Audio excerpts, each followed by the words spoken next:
What are we looking for in an adopter? So for any adopter, we're looking for people that are really committed to meeting the needs of the children that are out there waiting. So we want people that, have got lots of experience of being with children or willing to get that experience. We're really looking for people to make a positive difference really to the children. You can be married, or you can be single, or you can be in a civil partnership, or just living together. What we do look for though is some stability to that relationship. So it would need to have been an established relationship, and usually we're looking at you living together for at least 2 years. Some people come to us where they've been in a partnership for maybe 10 years and not lived together.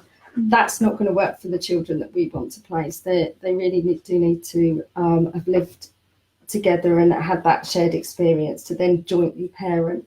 And we think probably 2 years, over that honeymoon period where everything's all great when you first move in, the reality setting in the mundane, and that's the kind of foundation that we need. So, and specifically LGBT people, what makes them such great adopters for us? Well, yeah, my experience is that quite often, not every time, but quite often, it's a first choice for those adopters. So some of them will have gone through, IVF or surrogacy or other means of trying to have their own children. But many of them, they come as a first choice, which is really nice for us. It's really kind of refreshing. For those that don't, that's great as well. And I think sometimes we're getting people through with a really strong sense of, again, that community. And it's, it's something that when the children are placed, they get a real good sense of. There's something about also LGBT families.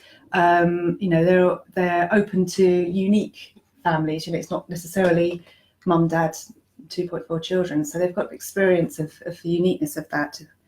Yeah, and I think so. The children that we place come from all different types of family. And we know, the society we live in. Family comes in all different shapes and sizes, and it's good, because the children come from different backgrounds, and we need, adopters that reflect that as well.